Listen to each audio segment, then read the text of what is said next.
L'Afrique a avorté sa marche vers la modernité et a adopté la modernité des autres sur un fond d'analphabétisme, sur un fond d'incohérence, sur un fond de misère, sur un fond de mendicité au sommet de l'État, après avoir promis le développement au lendemain des indépendances. C'est le cadre qui a tué l'économie du village avec ses connaissances inadaptées, ses connaissances axées sur le moderne et l'industriel, dans un monde où le traditionnel est la priorité.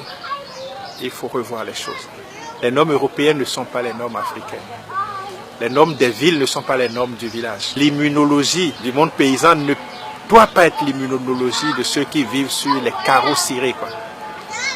L'eau potable pour nous, c'est l'eau de robinet. Mais l'eau de robinet, celui qui vient de l'Europe, il ne peut pas boire ça, il va tomber malade. Tout est relatif. La loi de la relativité doit s'imposer sur cette loi cadrée, des intellectuels cadrés. Bon, l'autre les avait appelés, comme il le dit, par un nom péjoratif. Mais moi, je dis qu'ils sont cadrés. Ils doivent sortir de leur cadre. Le cadre africain doit sortir de son cadre et s'ouvrir à l'intelligence situationnelle. 1 plus 1 égale 2, je suis d'accord. Mais il faut ajouter que c'est dans grand air.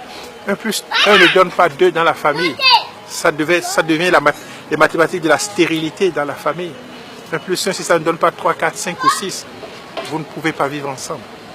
Mais ça, c'est un grand F. Et 1 plus 1 dans l'agriculture, ça peut donner 1000. Parce qu'une graine plus une terre peut donner 1000 graines en 3 mois. Mais on nous a cadrés dans grand air. Et on est agrégé dans grand air et on refuse de s'ouvrir à l'intelligence situationnelle. Et on a tué l'économie. On a tué l'économie des villages. Et moi, je rêve de restaurer l'économie villageoise. Parce que l'analphabétisme devrait être une force pour notre économie. Le chômage devrait être une force pour l'économie des pays africains. Je prends le système éducatif comme un complot contre l'économie. Quand on sortait l'enfant du village, il avait 5 ans. 6 ans au cours primaire, il devrait produire 3 tonnes de maïs s'il n'avait pas été à l'école. 7 ans au cours secondaire, il devrait produire 7 tonnes de maïs. 4 ans au cours universitaire, il devrait produire 10 tonnes de maïs. Derrière chaque étudiant qui a la maîtrise, il y a 20 tonnes de maïs qu'on doit au village. Ils n'ont pas produit, ils ont mangé. J'ai dit ça au recteur Saint-Saint la dernière fois, que ce n'est pas logique que l'on forme les enfants et qu'on ne les utilise pas. Ce n'est pas logique qu'on engraisse des vaches et qu'on ne les traite pas. Ce n'est pas logique qu'on engraisse des bœufs et qu'on ne les envoie pas à l'abattoir. Ce n'est pas logique qu'on arrose des palmeraies et qu'on les délaisse à la floraison. Je dis, il y a un problème. Avant les indépendances, il n'y avait pas la pauvreté dans les sociétés africaines. Il n'y avait pas le chômage non plus. Après les indépendances, les cadres sont partis du développement comme objectif, mais ils nous ont amenés à la pauvreté et au chômage. Je dis, ce n'est pas leur faute. C'est parce que la formation des cadres africains n'a jamais répondu à un besoin africain de formation des cadres. Elle a toujours été intégrée à un besoin colonial qui voulait mieux gérer la post-colonisation. Et tous les États africains, après les indépendances, ont mis en place un système d'administration, de grugeage et de braquage, quoi. Les premiers grugeurs sont les États. Ils grugent les fonctionnaires en leur payant un mauvais salaire. Le salaire d'un Béninois ne peut pas lui suffire pour vivre 10 jours. Mais il doit travailler 30 jours et avoir des congés. C'est ça qui est grave.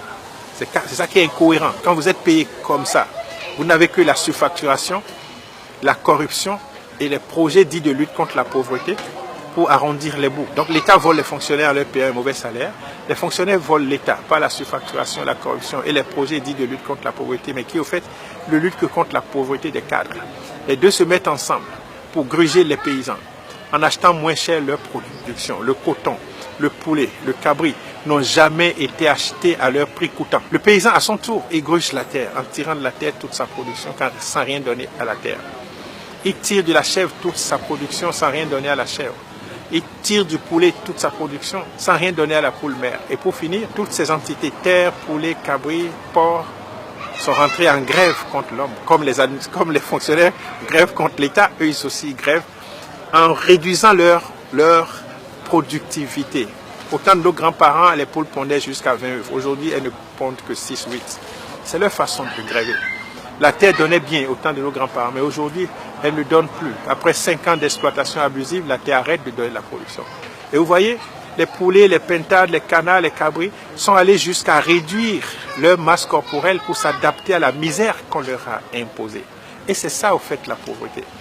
Et c'est sur ce diagnostic que se fonde la maison du paysan.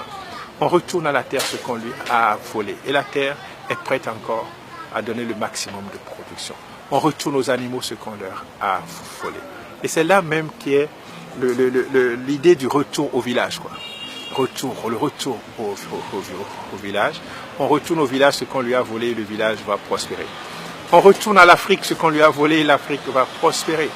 Donc il faut un mea culpa de la part de tous ces ordres incriminés qui permettent de restaurer la vie et de restaurer les économies des villages.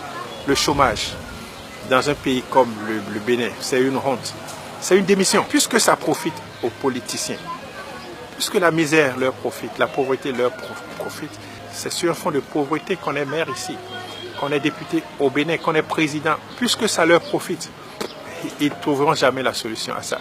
Mais ils doivent savoir, un peuple qu'on opprime ne gémira pas toujours en vain. Il arrivera un moment où les bâtons feront taire les canons. Ça viendra un jour, avec nous ou sans nous.